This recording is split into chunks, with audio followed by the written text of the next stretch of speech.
Coming to you live. In effect, what's going on, ladies and gentlemen, boys and girls? Chilltown Hoops is in the house. We are in effect. This is the best part of the season. Playoff basketball. There's not really much. It doesn't get much better than this. I mean, it gets better as the playoffs go on, but it doesn't get much better than this, right? You look at the units that are in the playoffs, you look at the teams that are in the playoffs, and this is one of the best times of the year, man. It just is. I always look forward to it. Always look forward to it. Hello, Jillian dear. How are you? Oh, man, what's up, brother? It's just one of the best times of the year, man, and I really look forward to the playoffs. I look forward to the regular season because basketball season is just a great time of year for me. Just for me in particular, basketball season is a great time of year, and I really enjoy it. But this time of year, it's just a great time, man, and I really get excited about it. I do. I really get excited about it. So, without further ado, the playoffs, man. That's what we got going on this weekend. I saw some things that I really enjoyed, and I saw some things that kind of irked me a little bit. Big Boreon, what up, brother? Ahmed, what's up? Let's see. I didn't talk about the Nuggets because I forgot about them. That was my fault. That was all my fault, no doubt. Guru, what's up, brother? Hassan, what up? Luis, what's up, brother? Cameron, how you doing, brother? That Boston Nets series, Amar was fire. Absolutely it was. So, Sauce, what's up with you, brother? Abu, what up, brother?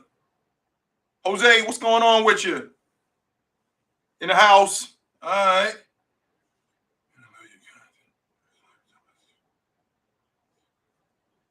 Thanks, RS, my man. I appreciate you, brother. I try to do what I can. No doubt about it.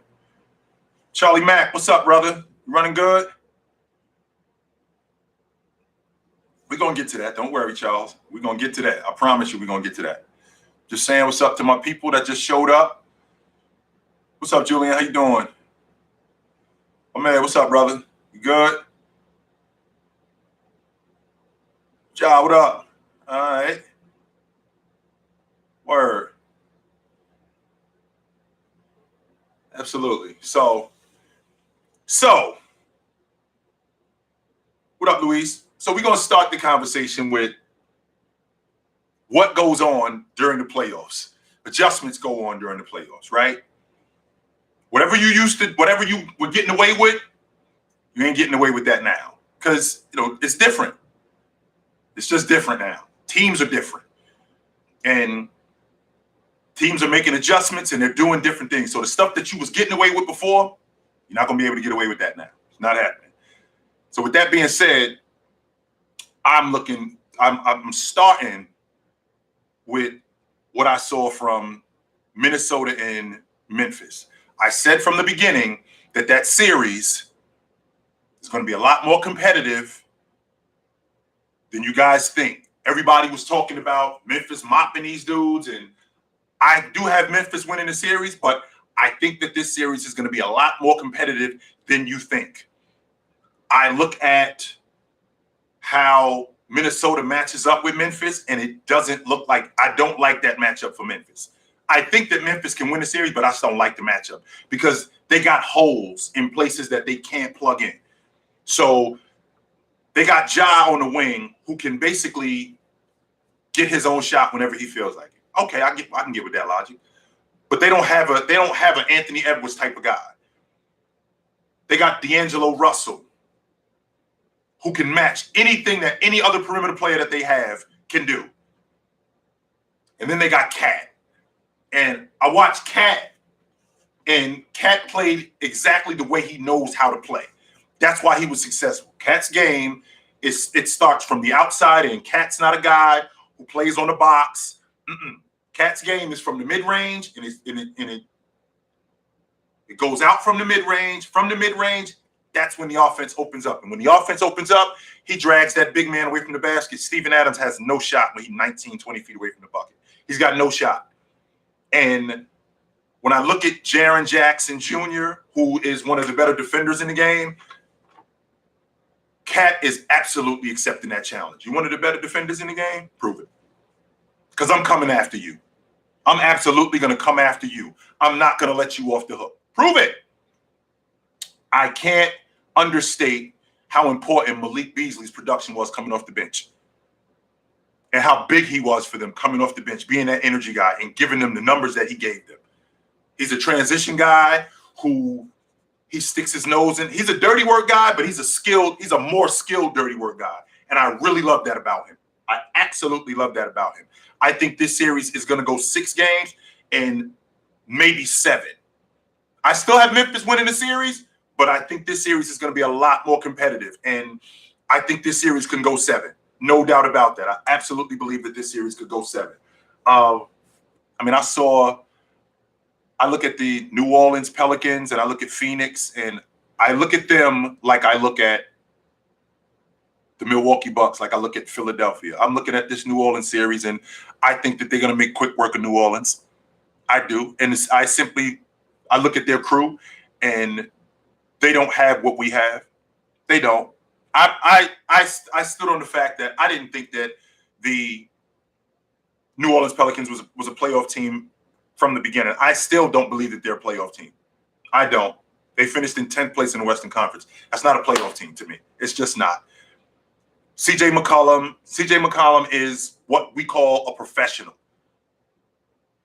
He reminds me a lot of, in terms of just being a pro and just going about his business, he reminds me a lot of guys like Joe Dumars, just guys like that. That I'm coming out here, I'm coming to get my job done, and I'm not going to be about any nonsense. Brandon Roy, those are the guys that he reminds me of. There's no extracurricular activity with him. I'm coming in here to get my job done, and I'm out. And I'm a professional about mine. And he's going to give you what he can give you, just like Brandon Ingram. I think Brandon Ingram is still growing into being a scorer. But when I look at this Phoenix team, I just think that they outlast them in terms of talent. And not just in terms of talent, in terms of wit.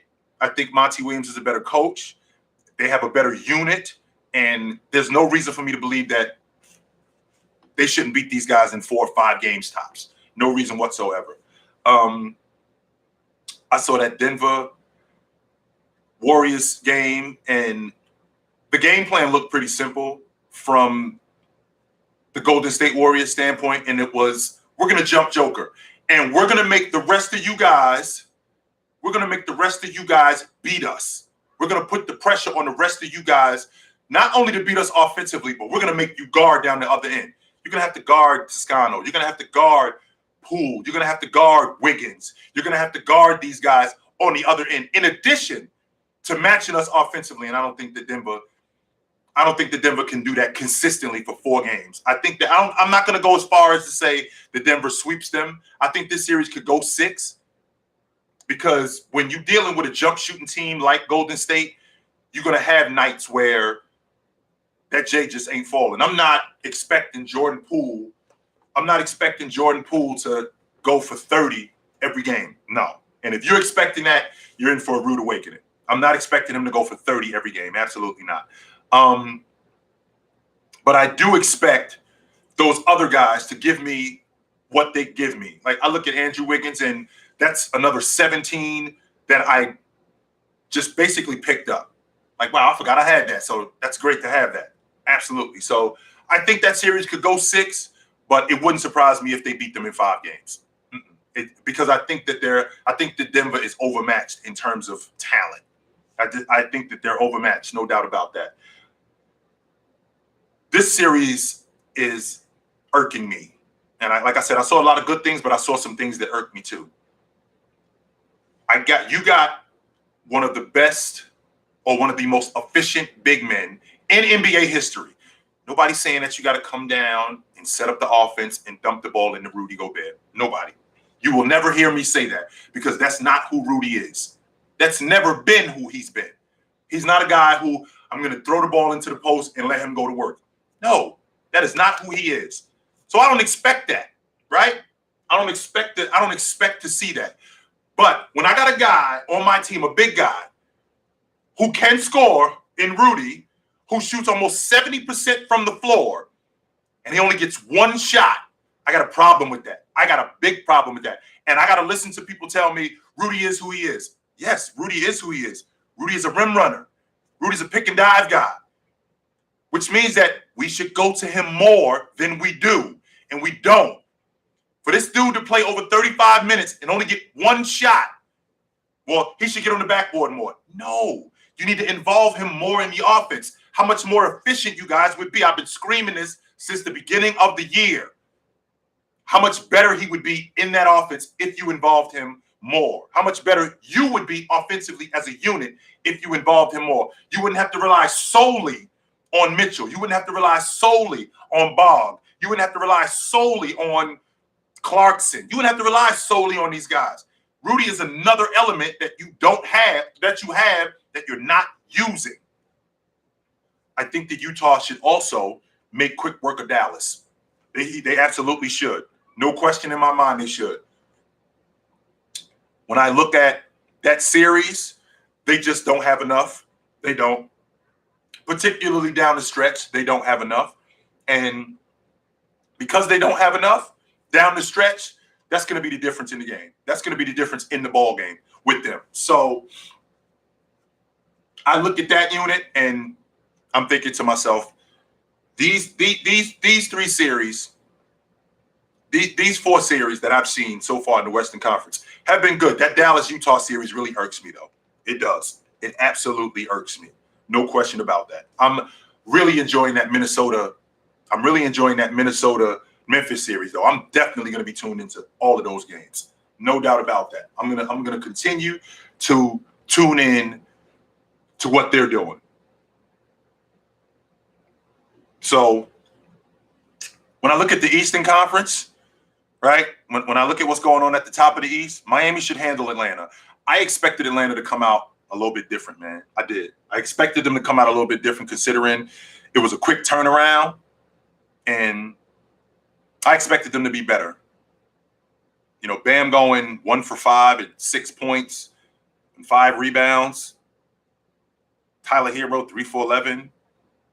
I mean, you can get away with that in that particular game. You're not going to be able to get away with that going forward. And I think Atlanta missed an opportunity to take advantage of an off night with them dudes. I absolutely think that they took advantage. I think that they missed an opportunity to take advantage of an off night, of an off afternoon with those guys. I'm not ready to say that Atlanta is going to get swept because I'm not one of these people who just jumps out the window when I see something early. Nah, I'm not. I'm not one of those dudes. I'm not one of those dudes at all. So, excuse me, I do think that Atlanta's going to come out better, though. I do believe that. I absolutely believe that. So I'm interested to see how they come out in game 2. I am very interested to see how they come out in game 2 and to see if they can match Miami's energy because that's going to be important in that series. That Brooklyn Nets-Boston series, I said before the series started, I think Boston beats them in 6 games, and I'm still standing on that. I don't think Boston did anything that they weren't supposed to do. They held serve. Protect your home floor. The series doesn't start until the home team loses. Protect your home floor. And Boston did that. No doubt about that. Boston did that. I thought they did a good job defensively early. I thought they did a good job.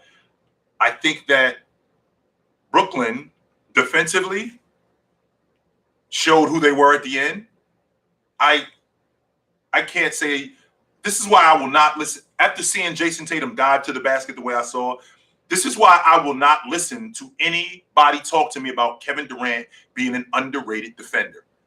I'm not listening to that at all. Because when you're a defender, there are things about you as a defender that are consistent, that we don't have to go over. So there's no way that I am covering the other team's best player and I get caught ball watching in the meat and potatoes of the game. There's no way that I get caught doing that. You know why? Because the trip right before that, When Kyrie Irving had the ball and he went down the gut, he got doubled. Jason Tatum didn't get caught watching the ball. He was face guarding Kevin Durant, face guarding him, and did what he could to make it difficult on him. Those are called defensive principles. Ball, you, man. We learned that in high school, man. We learned that in high school. That's not something that's difficult. We learned that stuff in high school. So I won't listen to any logic about Kevin Durant being an underrated defender. This is who he is. Kevin Durant is a scorer who plays defense sometimes. That's who he is. That's exactly who he is. And I stand on that. And he can't show me any differently. He can't show me anything differently because this is what he's shown me over the last 15 years. Over the last 15 years, this is what he showed me. So I'm good on that aspect. I thought that Boston did a good job in attacking them dudes in transition. Kyrie Irving doesn't want to cover. All he want to do is score. He does not want to cover. He does not want to slow anybody down. All he wants to do is score. Jaylen Brown attacked him in transition, and that was big. Go after him, yo. Don't let him off the hook. Do not let him off the hook because that Steve Nash mentality of constantly just running it up, that's not going to win in the playoffs. Like I said, I had this series, I had Boston in 6, and I stand on that. And I'm still standing on that. No doubt about that. So that's my initial rant. That's what I got so far. So I could talk about Philadelphia and Toronto, which I said to you guys before this series started that I'm convinced Philly's going to make quick work of them. They should. Even if Scotty Barnes doesn't get hurt, they should make quick work of them. No doubt about that. And Milwaukee should make quick work of Chicago. You have no shot if you Chicago, if your two best players in DeRozan and Vooch go 15 for 52. We're not beating anybody. With your best scorer in DeRozan going 2 for 13 in the second half. You ain't beating nobody. You're not. You're not beating anybody. Philly should make quick work of these dudes simply because, and I mentioned this to you before, I don't expect Maxey to go for 35 a game. What I do expect, though, is I do expect him to outplay Van Fleet. I think he's better than Van Fleet. And I think that the key with him and Van Fleet, I think it's him attacking Van Fleet in transition. He's a better athlete than Van Fleet. I think he's got a better mid-range game. And he just looks like he's more in tune in their offense. The shots that they get, that Philadelphia gets, doesn't look nearly as difficult as the shots that Toronto is going to get. Go after him, yo. Do not let Van Fleet off the hook. Make him defend. Absolutely. I think he's a better athlete, and I think that he could take advantage of Van Fleet. No doubt about that. And I don't expect him to go for 35 a game. No. Just like I don't expect Poole to average 30 a game. But I do expect him to continue to outplay him. I do expect that simply because the kind of offense that they run in. Simply because the kind of offense that they run in.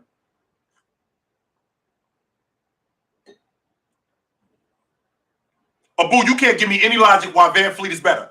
From what you saw on Saturday, you can't give me any logic why that can't continue. Not so much as Maxey scoring 30, but you can't give me any logic why that can't continue. What can Van Fleet do to stop him in transition? I'm all ears. I'm all ears. What can he do to stop him in transition? Because that was the key to what Maxey was doing. Maxey got a lot of his stuff in transition, a lot of quick stuff. You just saw what he does. Maxey can shoot the long ball. Maxey can knock it down in transition. Maxey's one of the better transition guards in this series, just in this series alone. So I think he could continue to attack Van Fleet the way he did. So for you to say he's not scoring 20 again, you must be a Toronto fan. You have to be. I'm convinced of that. No doubt. That's what I thought. That's what I thought. I figured that he was a Toronto fan. So it makes sense. But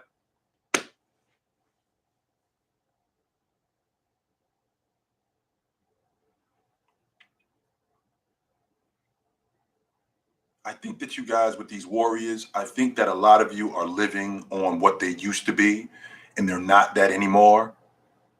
Like Clay isn't Clay. Steph isn't what Steph used to be. Dre isn't what Dre used to be. These guys are still good, but they're not what they used to be. They're not. And teams have caught on to what those guys do in terms of small ball. And the reason why I say that is because when you're talking about small ball, you got big guys who can play small ball. Giannis can play small ball. Joker can play small ball. Even being big, he can play small ball. Cat can play small ball. Ayton can play small ball. A lot of these guys can play small ball. So that thing worked. That still works for the Warriors, only except you got a lot of guys, big guys today, who can play small ball. And because you got big guys who can do that, we can counter you now. When in the past, you couldn't really counter the Warriors. So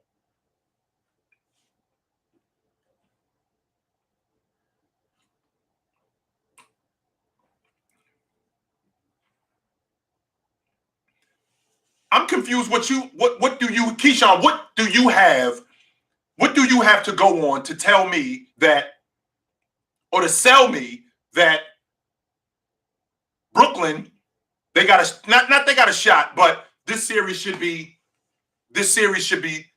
over, because that's what you sound like to me. And that's just not true, man. I need you to take off your subjective hat. When you talk to me about the Brooklyn Nets, take off your subjective hat. And the fact that they was up 15, that's what happens in the NBA. Leads get squandered all the time, my man, especially when you got a dynamic offense like the Brooklyn Nets do. And the fact that Boston went cold for half the fourth quarter where they didn't score. They went cold and they didn't score. And not only did they not score, they still held Brooklyn. They still kept the game close.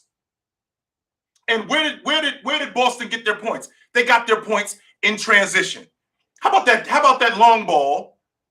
How about that long ball that Brown knocked down on Irv? Irv doesn't want to play any defense. You keep trying to sell me this Brooklyn team, man, and you're not. And the reason why you're not selling me this Brooklyn team is because your boys don't guard. You think you're just going to outscore everybody, and you're not.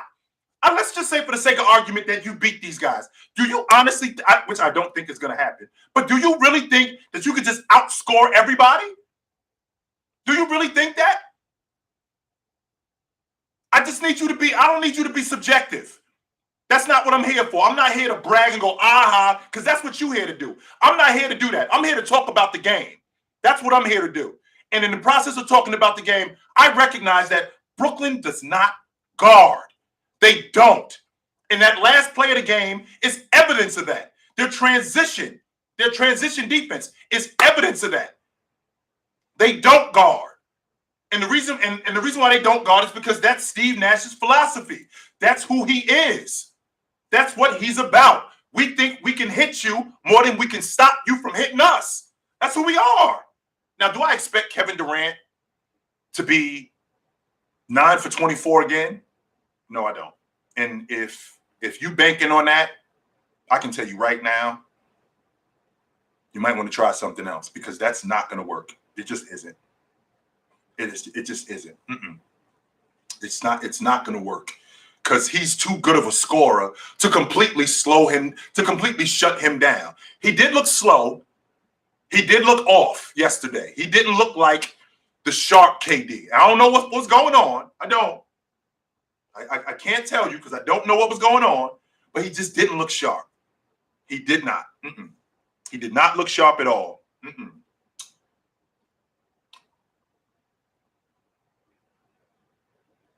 So I don't expect him to have a game like that again. I do not.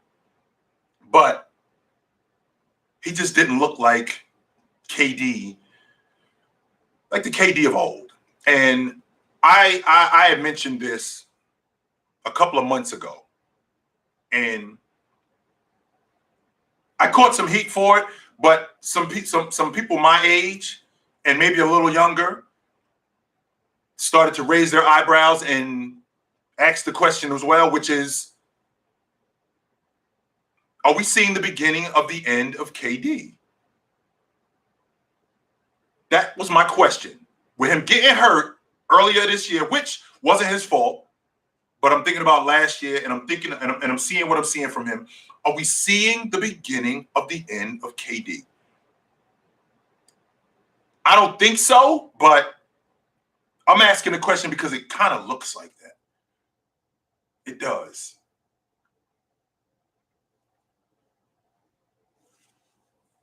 He is, man. He is. Oh. Chris Middleton sometimes becomes prime MJ or average G League player. I love Chris, but he should deliver in the playoff games. He does deliver in the playoffs, Ahmad. He delivered last year. I think he's got 5 years where he averaged 20. Now, he was a little bit inconsistent. That's part of it, but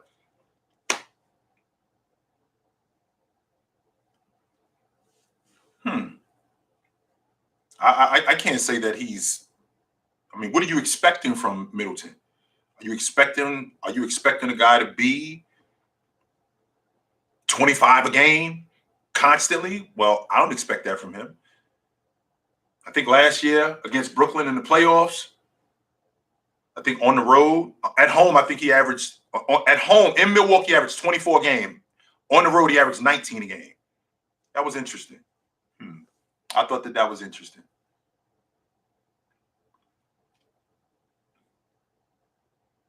Two more years, Julian? Yeah, that might not, that I don't know if that's, I think that's legit.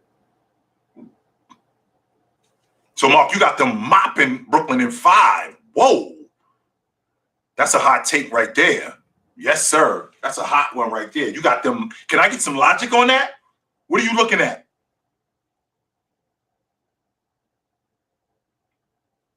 LeBron and KD ain't the same thing, Mag. LeBron and KD ain't close to the same thing.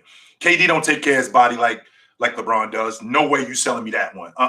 You can give me some different logic, but you're not selling me that one. No way. Absolutely not.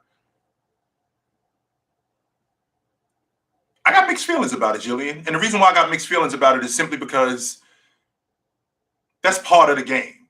And you know, one way that you shut fans up by winning. Fans can talk and scream and yell all they want, but in the end, what shuts people up the most is winning. That shuts them up. Absolutely.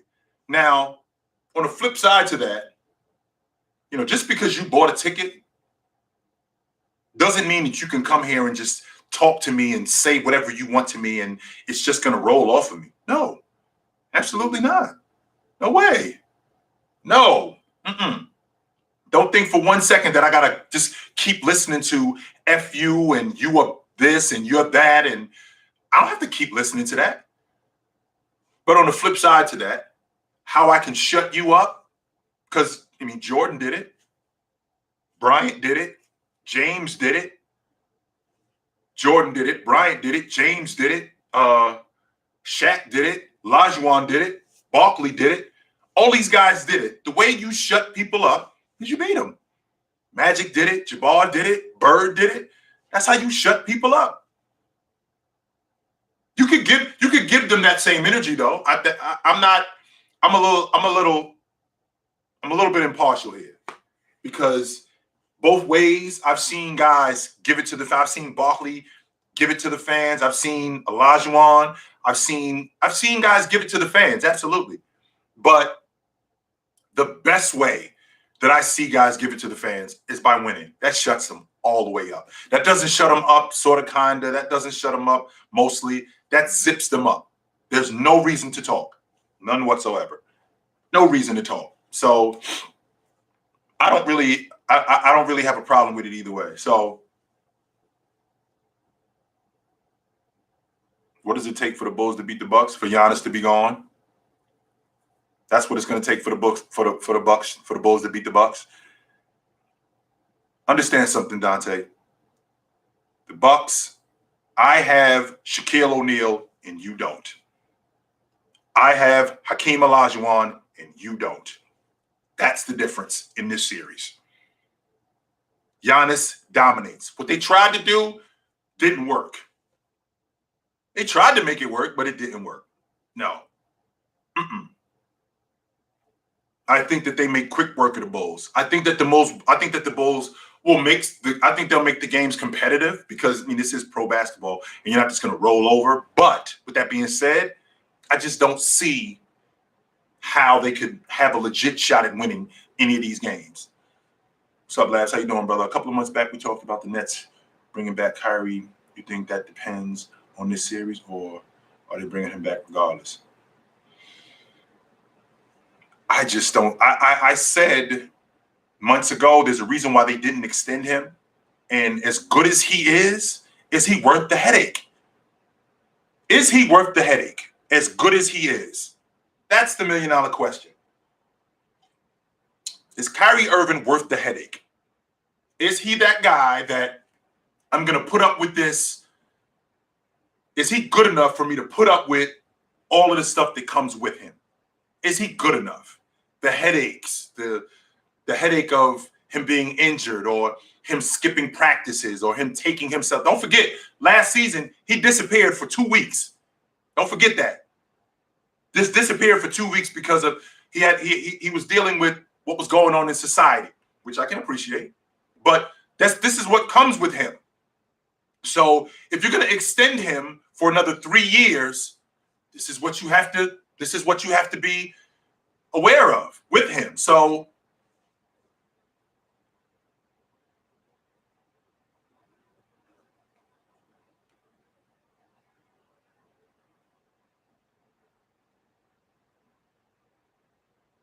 I would not be surprised if Anthony Edwards outplayed Ja in this series. He outplayed him on Saturday. And I don't think he's going to average 35 a game in this series, but I wouldn't be surprised if he outplayed him. No doubt about that. That wouldn't surprise me at all. No. That would not surprise me if he outplayed him in this series. Luis, I got a rematch of last year. I got Milwaukee and Phoenix back in the finals, and I got Milwaukee winning it again. I said that before the season started.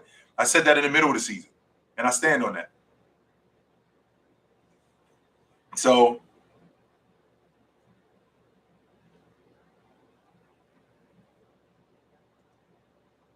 at least you're honest, Charles. You a hater, right? You a hater. And because you a hater, stand on that. And I take no problem. I take no issue with that, Charles. What I can't appreciate people who are haters and deny it. You know, bask in your hater. Embrace your hater. Don't run from your inner hater. Don't do that. I ain't going that far to say he'll have a better career. But I mean, we just got started here.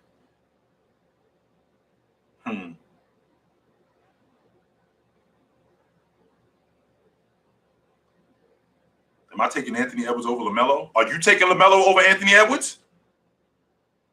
Are you taking Anthony Edwards? Are you taking LaMelo over Anthony Edwards? Absolutely, I will, Mag. And you know why I will? Because at least you're being honest with me. You ain't smiling in my face, OG, my man. And meanwhile, you talking to this person, you talking to that. I can't stand OG. Man, I wish somebody did this, or I wish somebody did that. I can't stand that dude.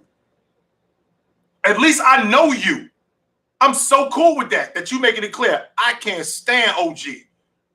I hate you. I'm good with that because now I know where you stand as opposed to you smiling in my face. You smiling in my face and you telling me that, yo, what up, OG? I love you, brother. And meanwhile, you can't stand the sight of me. I'm so straight with that because now I know how to deal with you as opposed to you just smiling in my face and telling me you love me. Oh, no, absolutely not. The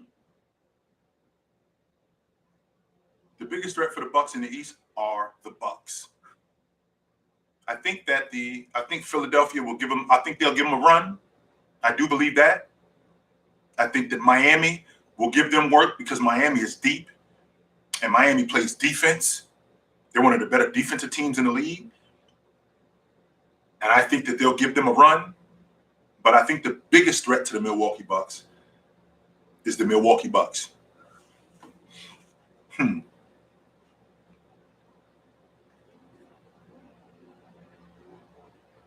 27, 5, and 5 as a backcourt player. Just so I think that was DeRozan this year, if I'm not mistaken. And before the Bulls fell off, did he? Did Marcus Smart just win Defensive Player of the Year? I didn't know that. That's good news right there. Okay, that's breaking news. We breaking news on OG's Live. Marcus Smart just won Defensive Player of the Year. Okay, that's absolutely, I can get with that. No doubt. I thought it was Giannis. I thought it was Giannis, but okay. Marcus Smart, absolutely. Mm-hmm. Oh, man. Yeah, I'm definitely feeling that.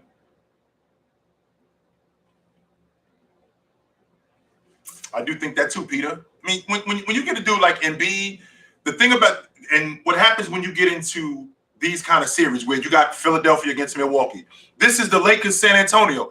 You got Shaq, excuse me, you got Shaq, I got Tim Duncan. So whatever Shaq does, Tim Duncan's going to cancel that production out. So we're not going to be able to slow Shaq. We're not going to be able to stop Shaq. Maybe we can neutralize him, right? Same, or if he's going to go 30 and 15, Tim Duncan's going to go 28 and 13. Okay, so we're going to cancel each other out. So who's going to be the difference in that series with Milwaukee and Philly? If we see a Milwaukee-Philly series, who's going to be the difference in that series? I think Bobby Portis is going to be big in that series. If we see that series, I think that he's going to be big. No doubt about that. When you got guys that are that good, it's really difficult to stop them. Like, you're not going to stop Embiid. You're not going to stop Giannis. You're not stopping these guys, right? So, and I've said this to you guys countless times. I can't bet on the 76ers because of one guy. Who's the one guy that I've said to you guys I can't bet on the 76ers because of? Who's the one guy, if you remember?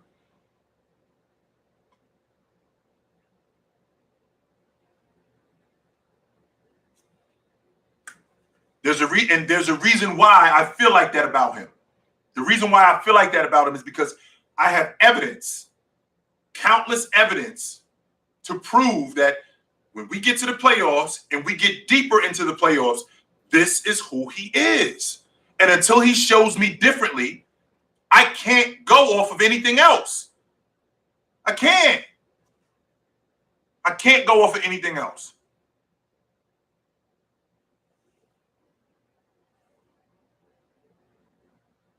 I can't go off of anything else with him. I cannot. As much as I would like to, I can't. So until James Harden shows me that he's built for not just deep runs in the playoffs, he's built for deep runs in the playoffs, and he won't wither. He will perform. I gotta go. I gotta go with the former instead of the latter. I have to.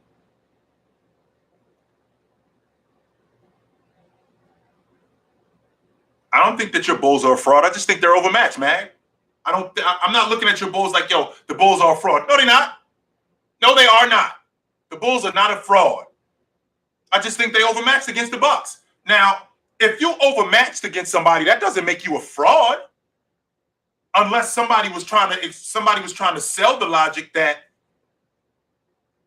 you are better than them. And by show of hands, has anybody tried to sell the logic that the Bulls are better than the Bucks? Because I'm 100% certain that I've never tried to sell that logic. At no point did I try to sell that logic that the Bulls were better than the Bucks.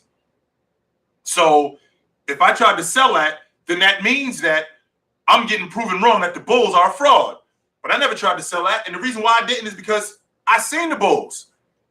And I seen them against the better teams in the game. And I see them against Milwaukee. And even before the playoffs started, I'm looking at that matchup. They're overmatched.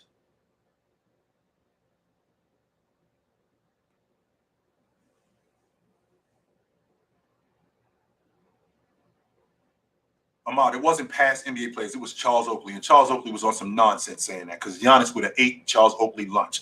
And if Giannis is a bench player in the 80s, Oakley ain't in the league. He's out the league. If Giannis is a bench player, because he's way better than you. I'm not saying he's better than you. He's way better than you. So if Giannis is a bench player in the 80s, Oakley is not in the league. If we got players like Giannis running around in the league that are bench players, you ain't in the league because he would have destroyed you. No doubt about that. None.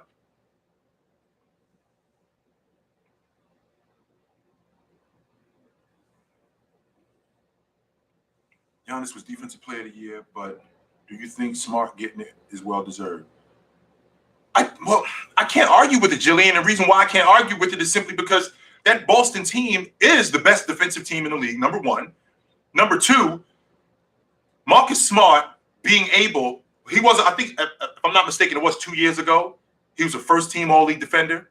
So there is evidence that he's an elite defender. This isn't something that's a fluke. There is evidence that he's an elite defender. That's number two. Number three, he's got an elite big man behind him. He's got an elite rim protector behind him. So because I had that, and I'm already an elite defender, I can now take more chances, right? I'm the head of our attack defensively.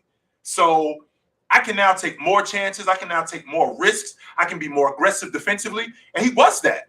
So I can't argue that Marcus Smart is the Defensive Player of the Year. No, I can't argue that. I had Giannis. I had Giannis because I think he had a higher defensive rating. And I thought he was more versatile as a defender. So I can't fight that. But I can't argue that. I can't argue Marcus Smart. Now, if you would have told me Joker was the Defensive Player of the Year or some nonsense like that, yeah, you and I, Jillian, we would have to have a conversation. Absolutely.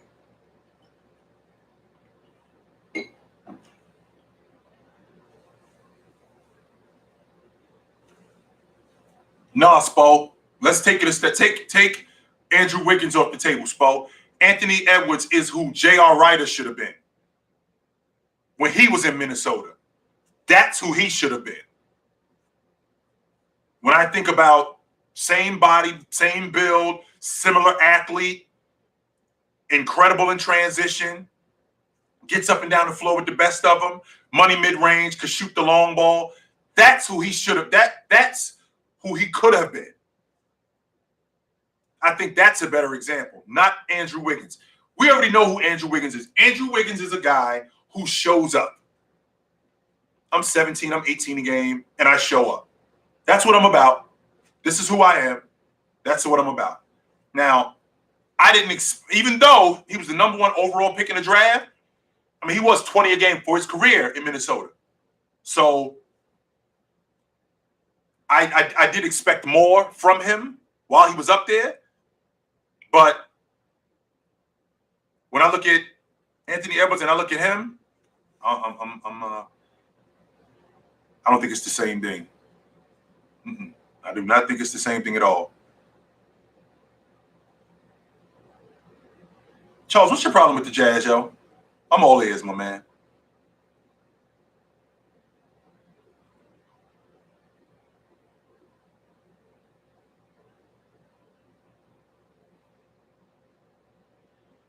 People keep telling me that my team is contenders. I'm like, how? I always believed that Isaiah was similar to Anthony Edwards because of his type of athleticism and height.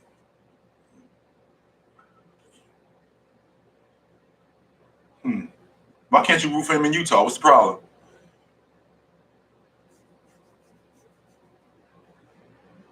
I think Anthony Bennett was a bust because of where they had him playing. That was the problem. Anthony Bennett was a 6'5" forward who got stuck on the block, who wasn't that skilled, and who wasn't dedicated. He was a solid player at UNLV. I think he averaged 15 a game there. Yeah, he was like 15 a game there. So I do plan on, before I die, I do plan on getting to Toronto, by the way. Yes, I do. But in the summertime, I don't have any plans to come up there in the winter. Maybe, I take that back. Maybe in the wintertime, because I would like to get to a Raptors game. Okay, so you ain't feeling the Jazz. You think they're boring. And Charles, that's why I feel like with that Jazz team, that's why I feel like they've gone. I think they're at the end of the line with Quinn Snyder. I'm not ready to blow that unit up. I think that you got the talent. I think that the problem is with that unit, I think that the problem is the coach. I think that we've gone as far as we're going to go with him. That doesn't mean that Quinn Snyder is a whack coach. I just think that we're going as far as we're going to go with him. That's all. How can you say that the Nets will lose because of their defense and then say the Bucks will win? They have the same points a game. Let me make sure I'm understanding that correctly. Let me make sure I'm getting that correctly. You can't argue stats. You can't argue stats, Gannick. No, you cannot. But I watched them dudes yesterday. Are you telling me that the Brooklyn Nets defensively are on the same page with the Milwaukee Bucks? Is that your logic? Now, don't get me wrong. I understand the stats argument because the numbers say one thing, which is why I said the Boston Celtics being the number one defense in the league, show it to us. In terms of the numbers, you're the best defensive team in the league. So show it to us. And who better to show it to us against than this Brooklyn team? Who better to show it to us than this Brooklyn team? So with that being said, I look at this Brooklyn team and I'm thinking to myself, is that Brooklyn team the same defensively as Milwaukee? I can't say that. I can't. I cannot. If the Bucks win, does that make them top 5 franchise in NBA history? Really?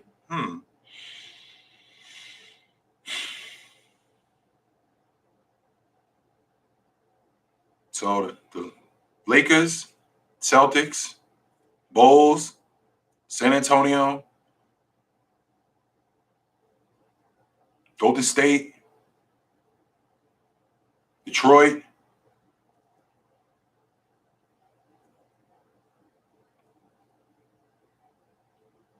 the Knicks. No, I don't think the Bucks are a top 76ers. Yeah, sure. No. No way. Germany in the house. Love. Dump the shame. Miami too. Yep. Miami's definitely a top 10 franchise all time. I don't think the Bucks are in that class. No, they're not. I do not think that the Bucks are in that class.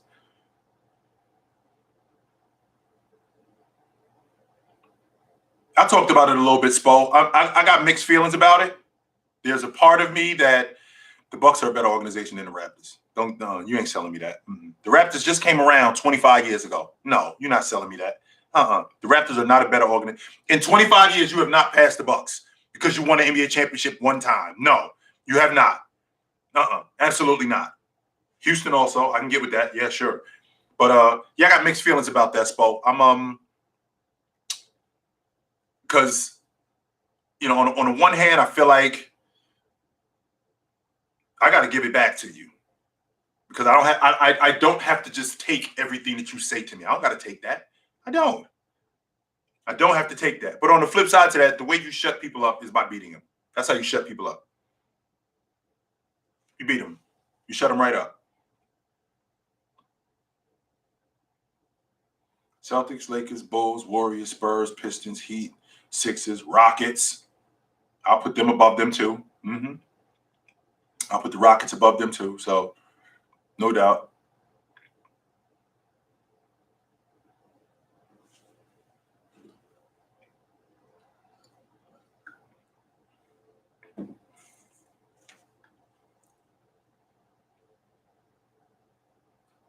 I got Milwaukee winning the championship, Seb.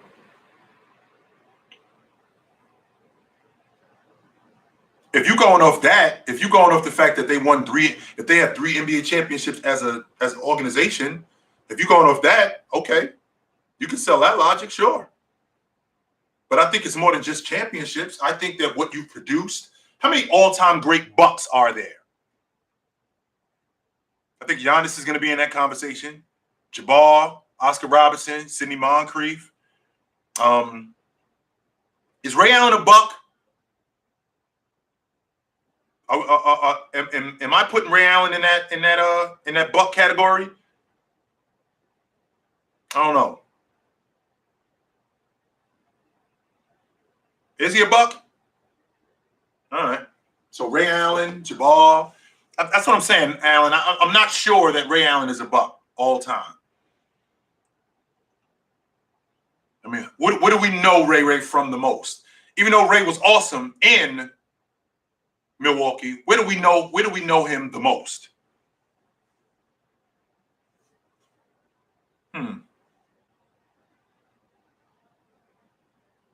That's a fact, Mag. Mm-hmm. That's a fact. The Heat have been. The Heat have been. In the 90s, they was in the Eastern Conference Championship. In the 2000s, they was in the Eastern Conference Championship a number of different times and won the NBA championship. In 2010, they was in the Eastern Conference Championship a number of different times, won the NBA championship. So definitely the Heat. Gary Payton is not a buck. No, he is not. Gary Payton had a cup of coffee in Milwaukee. Don't do that. No.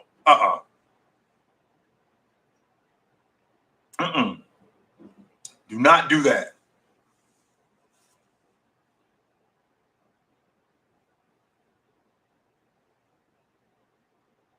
You may be able to make that argument that the Kings are the worst franchise in NBA history.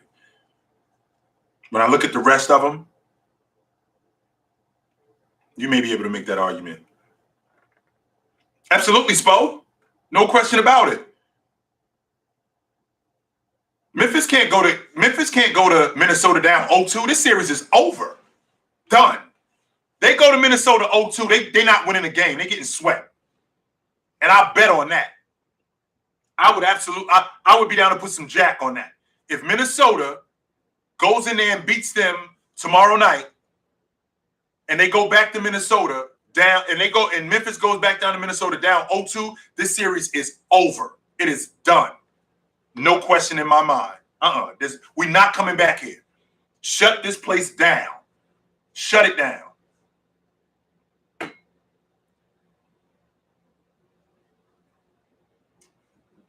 Oh, it's tonight, Jillian? I thought it was last night. I'm sorry. So it is tonight. If Minnesota goes in there and beats them again tonight, this series is over. We're not coming back here. No way. I do not see them coming back here. I don't.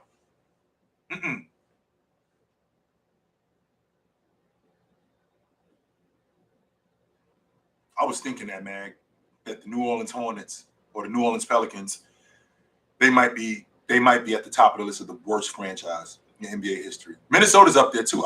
There was a time when I was talking about contraction, and I was ready to get rid of Minnesota. Like, these dudes got to go.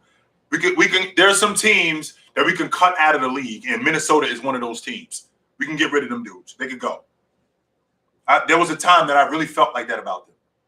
And it wasn't that long ago neither. It's not like it was a decade ago. It was not that long ago that I felt like that.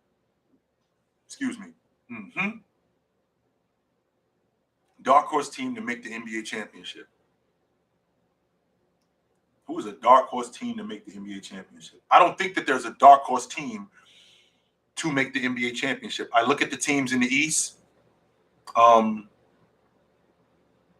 Nobody was talking about Boston being in the NBA championship. I think we can have that conversation. Absolutely. In the West, Utah, I think we can have that conversation. I do think that we can have that conversation.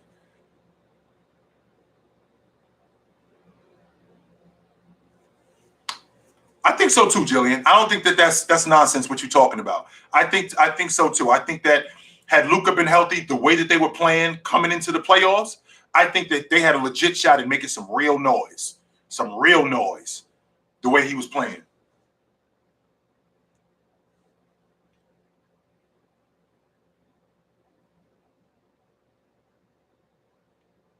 Okay. You think Boston's going to be a first round exit? Okay. I'm interested to see that. I'm not gonna go back and forth with you on that. I'm not. And the reason why I'm not gonna go back and forth with you on that is simply because I know you as a Brooklyn fan. You are completely and utterly subjective. You are not objective at all. Kevin Durant and Kyrie Irving are the best players on the planet, and the Brooklyn Nets are the best team in the NBA, and there's no questions asked. There's nobody who can see them. So I'm not going to go back and forth with you about Brooklyn. I'm just going to let Whatever it's going to be, because I'm not doing that with you. Until you could talk to me until you could talk to me objectively about a team, I'm not going back and forth with you with them. I'm not. I will not do that. Minnesota needs to be replaced with Seattle. Well, I will tell you that I believe that there needs to be an NBA team in Seattle. The NBA absolutely has to be back in Seattle. The NBA absolutely. Of all the cities that I would love to see the NBA back in, the NBA has to be back in Seattle.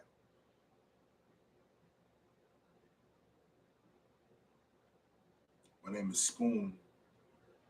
So it's not Spo, it's Spoo. Got it. Okay, not Spo. Keep both of the ends on. Spo, not Spo. Spoo. Got you. My fault. My fault. Mm-hmm.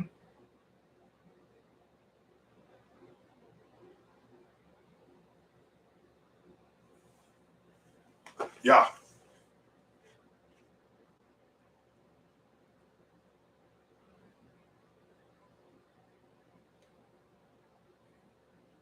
I already know that Keyshawn is a hater, though. That's not news. He's absolutely that. No doubt about that. Well, they tried to do that already, Lucas, but Kevin Johnson was the mayor in Sacramento at the time, and he was the one who was able to shut that down. He absolutely shut that down. So you think that was a flagrant 2? I'm not going to go that far. I do think that I think they got the call right because he hit him in the face. I don't think it was a flagrant 2, though. No. Because it wasn't egregious. He hit him in the face. All right. They did do that. Yes, they did.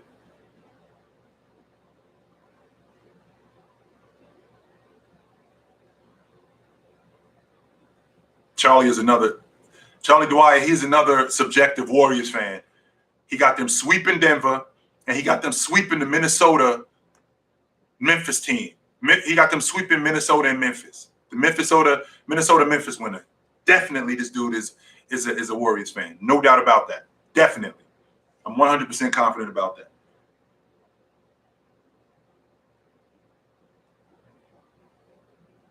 I like Russ. I've heard the Charlotte chatter for Russ, and I like that. I'm cool with Russ and Charlotte. No doubt. Mm-hmm.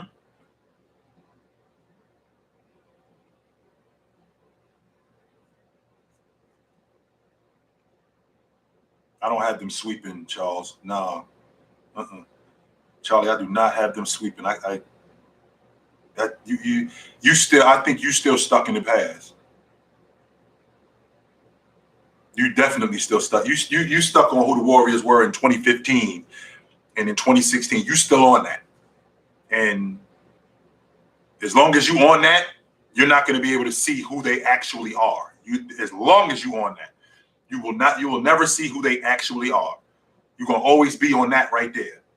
And as long as you on that, you're going to be blinded. This is you. You can't see anything else.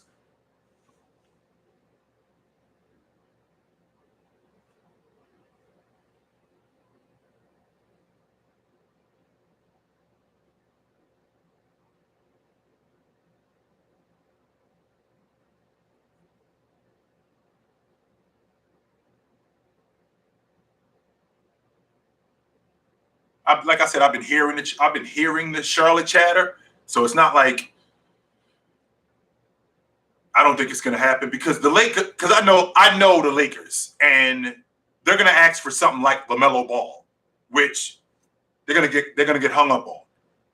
They're not going to be practical and ask for Gordon Hayward and Terry Rozier because the contracts match up, and they just want to get Russ off their books. No, they're going to ask for something nuts like LaMelo Ball, and it's going to be click. We're done talking.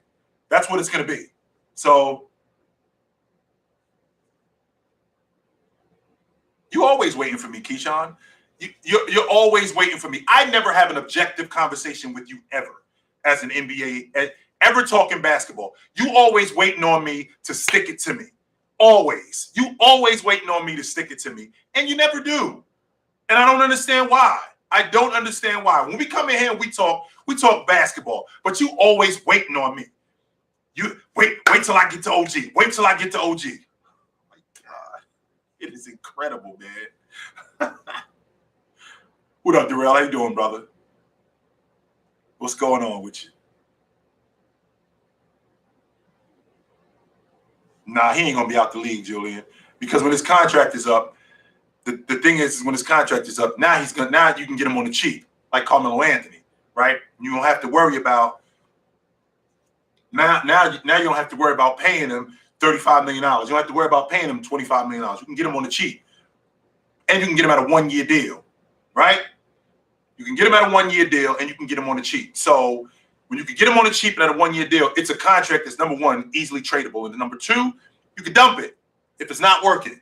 So anybody that's waiting, the teams are waiting for teams. There are teams in the NBA that still like Russell Westbrook, and they think that Russell Westbrook could help them. The problem is they don't like Russell Westbrook at $47 million. No, absolutely not.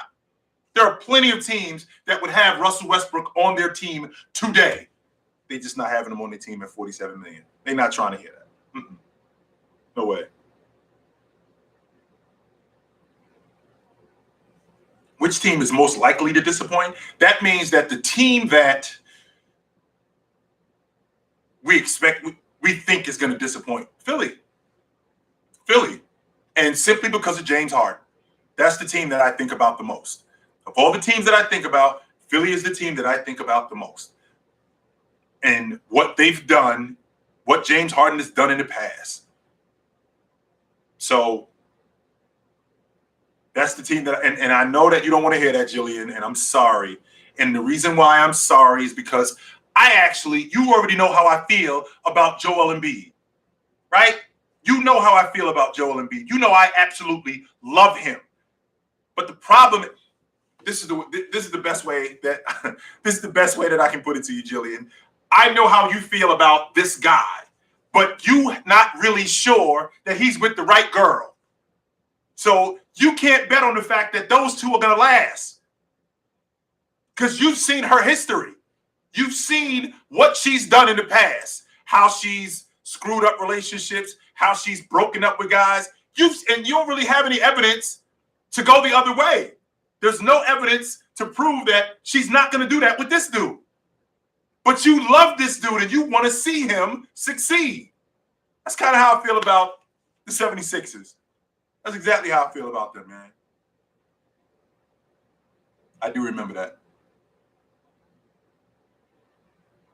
I do remember when the Bucks traded Dirk with another player in 2000 in the draft, as a matter of fact, in 1999. I do remember that. Yep.